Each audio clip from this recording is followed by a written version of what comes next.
तो आज हम बात करने वाले हैं पर्ल एस बक की एक कमाल की कहानी दी एनिमी के बारे में। ये एक ऐसी कहानी है जो एक बहुत ही मुश्किल सवाल खड़ा करती है। सवाल यह है कि जब इंसानियत और देशभक्ति आमने सामने आ जाएं, तब एक डॉक्टर को क्या करना चाहिए। चलिए इसी नैतिक दुविधा की गहराई में चलते हैं। देखिए, इस कहानी का जो सार है ना, वो एक बहुत ही बुनियादी नैतिक सवाल है। सोचकर देखिए, एक तरफ है डॉक्टर की शपथ, किसी की भी जान बचाने की, और दूसरी तरफ है देश के प्रति कर्तव्य। जब इन दोनों में टकराव हो, तो एक इंसान आखिर चुने तो क्या चुने।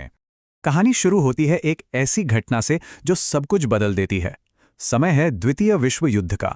एक घायल अमेरिकी सैनिक, मतलब एक दुश्मन, लहरों के साथ बहते बहते एक जापानी डॉक्टर के घर के ठीक सामने आ जाता है।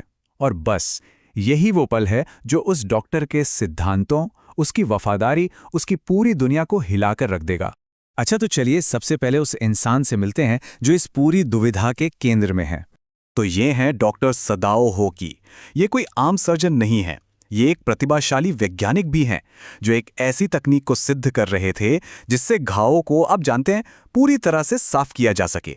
पढ़ाई उन्होंने अमेरिका में की, लेकिन दिल हमेशा से जापानी था। वफादारी जापान के साथ थी, और वो इतने काबिल थे, इतने जरूरी थे कि युद्ध के समय उन्हें सेना के साथ मोर्चे पर भेजने के बजाय देश में ही रखा गया था। और बस यहीं से डॉक्टर सदाऊ का जो आंतरिक संघर्ष है वो शुरू हो जाता है। एक तरफ उनके पिता की दी हुई देशभक्ति की सीख है, वो मानते थे कि जापान का भविष्य सबसे ऊपर है।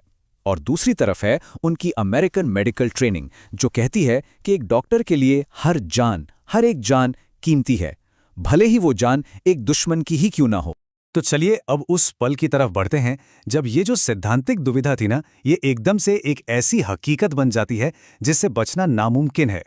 एक शाम सदाओ और उनकी पत्नी हाना अपने घर के बाहर बरामदे में खड़े थे। अचानक धुंध में से उन्हें कोई चीज दिखती है। जब वो पास जाकर देखते हैं तो उनके होश उड़ जाते हैं। वो एक घायल अमेरिकन सैनिक था, एक युद्ध कैदी जो वहां से भाग निकला था। अब उनके सामने जो दुविधा थी ना, वो बिल्कुल साफ थी।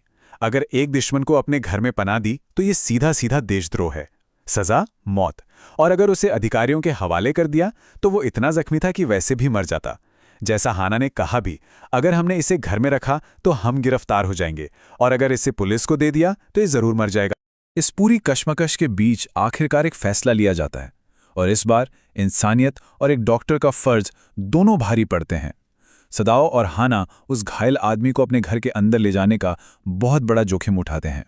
अब घर के अंदर आने के बाद ये जो संघर्ष है ये और भी गहरा हो जाता है, क्योंकि अब ये सिर्फ एक नागरिक का फैसला नहीं है, अब ये एक सर्जन का फैसला है।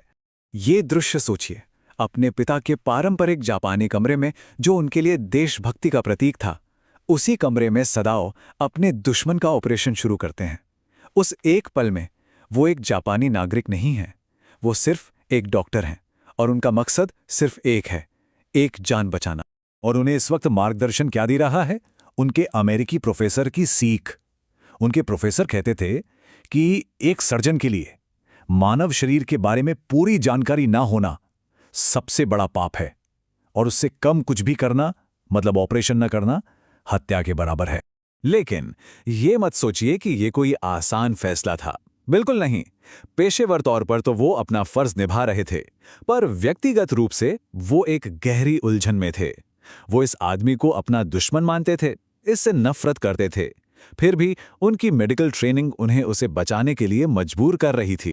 सदाओ का ये फैसला सिर्फ उनका व्यक्तिगत फैसला नहीं था, इसका असर उनके पूरे घर पर पड़ता है, और देखते ही देखते उनका अपना घर ही एक युद्ध का मैदान बन जाता है।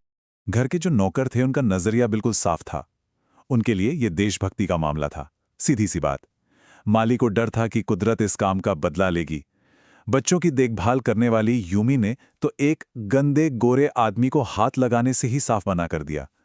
उन सबको लग रहा था कि उनका मालिक एक गद्दार है, देशद्रोही है। और आखिरकार ये जो तनाव बढ़ रहा था वो एक दिन टूट जाता है। 7वें दिन, जब ये साफ हो जाता है कि सदाओ उस आदमी को अधिकारियों के हवाले नहीं करेंगे, तो घर के सारे नौकर काम छोड़कर चले जाते हैं। अब सदाओ और हाना उस दुश्मन के साथ घर में बिल्कुल अकेले हैं। जब सदाओ ये पूरी बात उस बूढ़े जनरल को बताते हैं जिनका वो इलाज कर रहे थे, तब राज्य का मतलब सरकार का नजरिया सामने आता है। जनरल के लिए ये कोई नैतिक दुविधा नहीं है। समाधान बिल्कुल सरल और क्रूर है, उस आदमी को चुपचाप मार दिया जाए।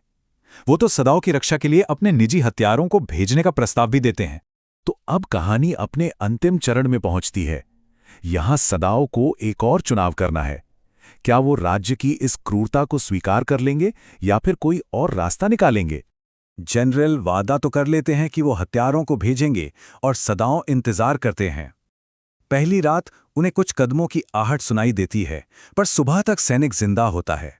दूसरी रात एक तूफान आता है, लेकिन आदमी अभी भी वहीं है। तीसरी रात कुछ नहीं बदलता, हथियारे अभी तक नहीं आए। ये जो लगातार का तनाव और अनिश्चितता थी ना, इससे सदाओ अब पूरी तरह से टूट जाते हैं। देखिए, उन्हें उस आदमी से कोई प्यार या हमदर्दी नहीं थी। बात बस इतनी थी कि वो इस मानसिक दबाव को और झेल नहीं पा रहे थे। उन्हें एहसास होता है कि अब इस मामले को उन्हें खुद ही अपने हाथों में लेना होगा। और यहां आता है सदाओ का अंतिम फैसला। वो हिंसा को नहीं चुनते, उसकी जगह वो उस आदमी के भागने का एक पूरा प्लान बनाते हैं। पहला, पास के एक सुनसान द्वीप तक एक नाव ले जाओ। दूसरा, नाव में खाना, पानी और कंबल रख दो। तीसरा, वहां से गुजरने वाली एक कोरियाई मछली पकड़ने वाली नाव का इंतजार करो। और चौथा, अगर खाना खत्म हो जाए तो टॉर्च से संकेत दो। और उस आदमी के जाने से ठीक पहले उनके बीच एक छोटी सी बातचीत होती है जो उनके नजरिए का फर्क साफ दिखाती है। कैदी कहता है, मुझे एहसास है कि आप एक बार फिर मेरी जान बचा रहे हैं। वो बहुत आभारी है। लेकिन सदाओ का जवाब सुनिए। वो कहते हैं, बस अब तुम्हारा यहां रहना असुविधाजनक है। मतलब वो इसे एक भलाई के काम की तरह नहीं, बल्कि एक समस्या के समाधान की तरह देख रहे। और जब वो आदमी चला जाता है, सदाओ अपने फैसलों के साथ अकेले रह जाते हैं। ये कहानी हमें एक बहुत ही गहरे सवाल के साथ छोड़ जाती है। जब कर्तव्य और मानवता आमने सामने हों, तो हम जो रास्ता चुनते हैं, क्या वो हमें हीरो बनाता है या सिर्फ एक ऐसा इंसान जो एक नामुमकिन हालात से बस बाहर निकलना चाहता है?